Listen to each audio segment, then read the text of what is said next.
Boa noite. Hoje iremos falar sobre delimitações de terras e questões quilombolas. Agora iremos entrevistar pessoas nas ruas para saber mais sobre seus conhecimentos.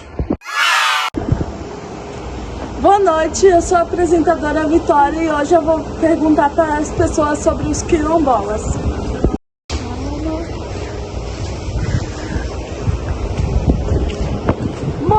Moça, qual é o seu nome? É Júlia. Posso fazer umas perguntas? Pode. Você sabe quem é os quilombolas? Sim. São descendentes de africanos escravizados que fugiram do cativeiro, né, durante o período colonial. E eles vivem em comunidades que chamaram de quilombos, né? Em montanhas, florestas e locais isolados, assim. Eles vivem de forma coletiva e preservam muito a cultura africana. Obrigado, moço. Vou fazer mais uma pergunta. Moça, qual é o seu nome? Nicole. Posso fazer umas perguntas? Pode. Você sabe o que são os quilombos? Sei. Me diz. Os quilombos, que também são conhecidos como mucama, foram comunidades formadas por ex-escravos no período colonial. Hoje em dia não é mais ex-escravos que vivem lá, e sim seus descendentes. E também não é questão de sobrevivência, e sim é uma questão de cultura. Obrigado, moça. De nada.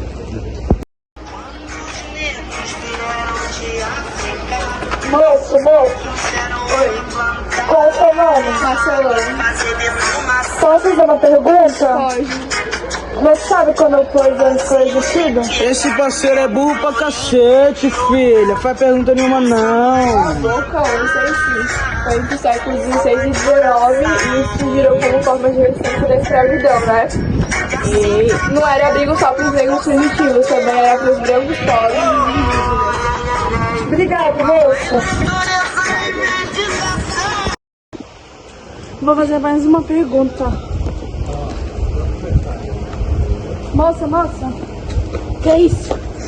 Qual é o seu nome? Vai. Posso fazer uma pergunta? Que é isso?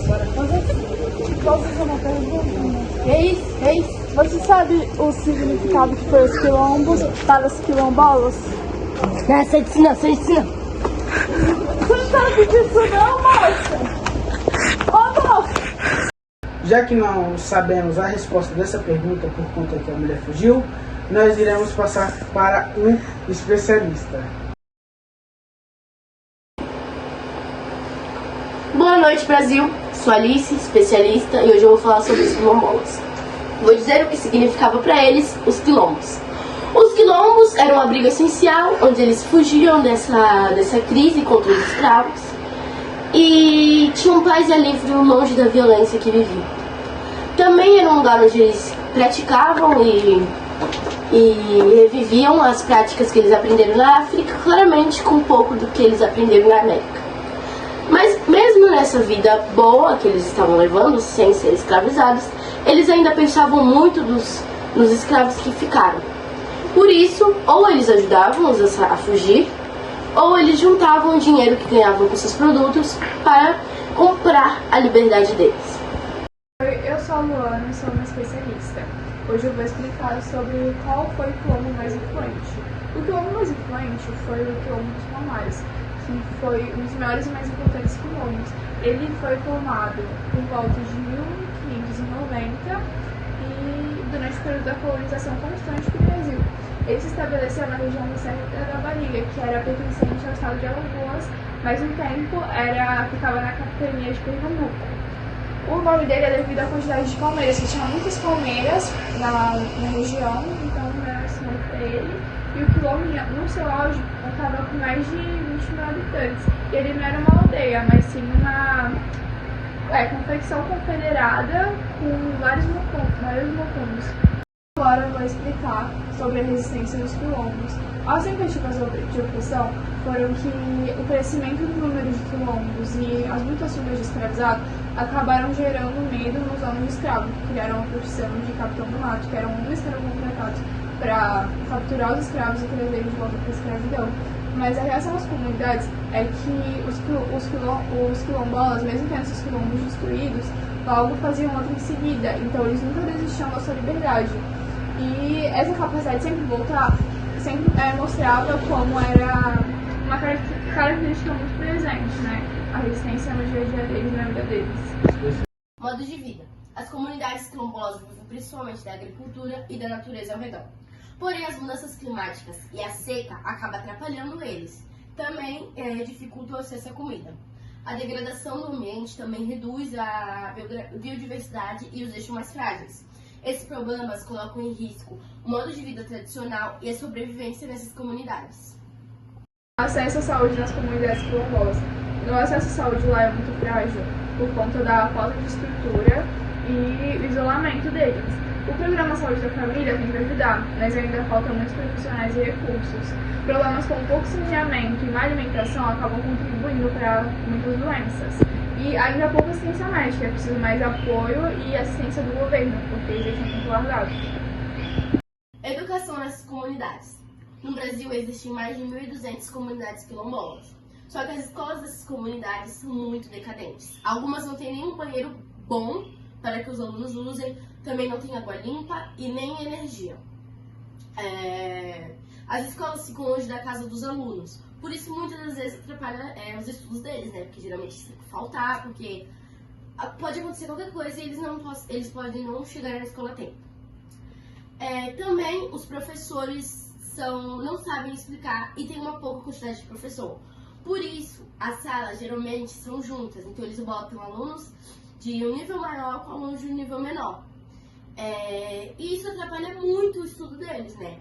Porque possa ser que um aluno esteja aprendendo o conteúdo do primeiro ano do ensino médio e o outro do terceiro ano do fundamental. Não bate, os conteúdos não batem. O Brasil abriga mais de 1 milhão de pessoas quilombolas, que vivem em grande quantidade de pessoas em casas pequenas, o que acaba ficando acima da média nacional. As casas deles são frequentemente feitas de barro e madeira, o que acaba trazendo uma certa conexão com a natureza, mas traz uma precariedade que falta na infraestrutura. Muitas vezes eles não têm saneamento básico e eletricidade na casa deles, e essas famílias não têm um saneamento exclusivo. E esses dados do IBGE mostram que as comunidades quilombolas enfrentam muitos desafios e dificuldades no acesso a necessidades básicas. Como preservam suas culturas? Eles mantêm suas festas, rituais, danças, músicas e até artesanatos típicos. Valorizam a culinária típica e os costumes ancestrais. E eles também transmitem histórias e saberes por meio das conversas com suas gerações. Essas práticas fortalecem a identidade cultural e comunitária da comunidade. Direitos dos quilombolas. Garantidos pela Constituição de 1988, do artigo 68 da DCT, assegura o direito às terras ocupadas. Tem acesso a políticas públicas de saúde, educação, moradia e cultura. São reconhecidos como grupos étnicos raciais com identidade própria. Como funciona o processo de conhecimento e titulação de terras quilombolas? Para esse processo, são necessários os órgãos INCRA e a Fundação Cultural Palmares.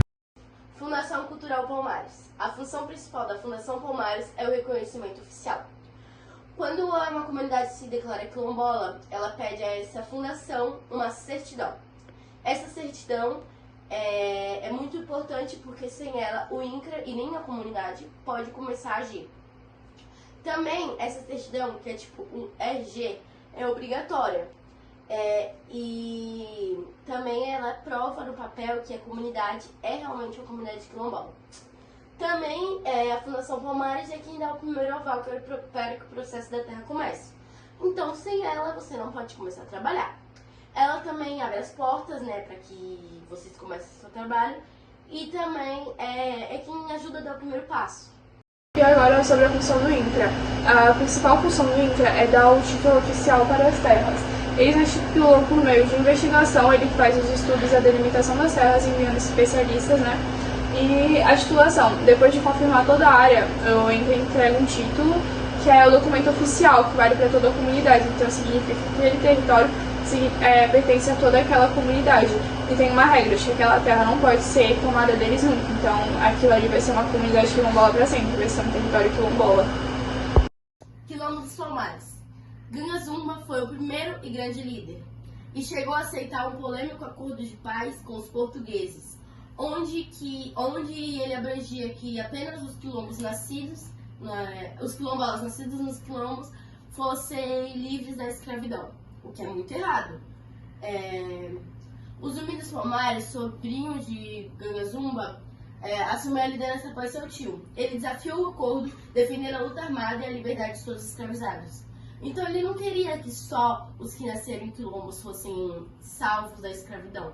Ele queria que todos não sofressem com isso. Palmares resistiu por mais de 100 anos, repelindo várias expedições militares organizadas pelos portugueses e holandeses.